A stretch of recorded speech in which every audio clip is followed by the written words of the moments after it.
नमस्कार, मैं शालिनी। आप देख रहे हैं STS टाइम्स न्यूज। आओ बढ़ते हैं देश भर और दिन भर की खबरों की ओर। अजीत पवार डेथ केस की बेंगलुरु में 0 FIR, बारामती और मुंबई पुलिस के इनकार पर कर्नाटक पहुंची रोहित पवार। बेंगलुरु पुलिस ने महाराष्ट्र के उप मुख्यमंत्री अजीत पवार की बारामती में विमान दुर्घटना में हुई मौत के संबंध में उनके भतीजे रोहित पवार की शिकायत पर एक मामला दर्ज किया है।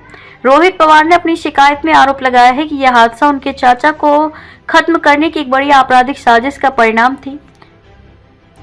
पुणे, बारामती और मुंबई समेत महाराष्ट्र में अजीत पवार विमान दुर्घटना मामले में केस दर्ज कराने में असफल रहे शरद पवार गुट के विधायक रोहित पवार को इस मामले में कर्नाटक में सफलता मिली है।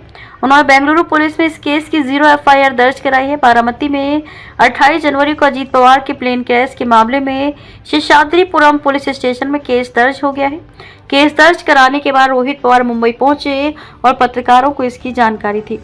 रोहित पवार ने मंगलवार को ही विधानसभा में ये मुद्दा उठाया था। इस मामले में दिवंगत अजीत पवार के भतीजे रोहित पवार ने इंडियन सिविल प्रोटेक्शन कोड 2023 के सेक्शन 173 के भाग 1 के तहत 0 FIR के तौर पर शिकायत दर्ज कराई थी। रोहित पवार ने कहा कि हमने महाराष्ट्र में कई जगहों पर केस रजिस्टर करने की कोशिश की, लेकिन बात नहीं बनी।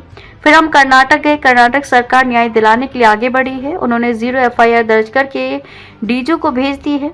रोहित ने कहा कि अजीत पवार के प्लेन क्रैश के बारे में केस रजिस्टर कर लिया गया है। हम जो कर सकते थे किया, फॉलोअप किया। इससे पहले उन्होंने 25 फरवरी को मुंबई के मरीन ड्राइव पुलिस स्टेशन और 26 फरवरी को बारामती पुलिस स्टेशन में FIR दर्ज कराने की कोशिश की थी। हालांकि FIR दर्ज नहीं की गई थी। इस मामले में पुणे CID ने कहा है कि जांच सिर्फ एक्सीडेंटल डेथ रिपोर्ट के आधार पर चल रही है। अजीत पवार के एक्सीडेंट के 2 महीने बाद भी जांच करने वाले अधिकारियों को कोई रिमाइंडर नहीं दिया गया है।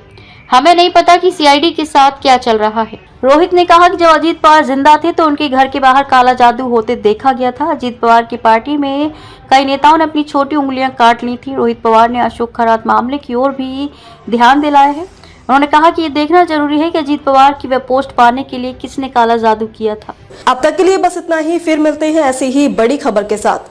तब तक के लिए नमस्कार और देखते रहिए STS टाइम्स न्यूज। अगर आपको हमारी खबर पसंद आई हो तो लाइक और शेयर जरूर करें। ऐसे ही लेटेस्ट अपडेट पाने के लिए हमारे चैनल को लाइक, फॉलो, सब्सक्राइब करें और बेल आइकन को दबाना ना भूलें। आप हमें इंस्टा, फेसबुक या ट्विटर के माध्यम से देख रहे हैं तो कमेंट करना ना भूलें। धन्यवाद।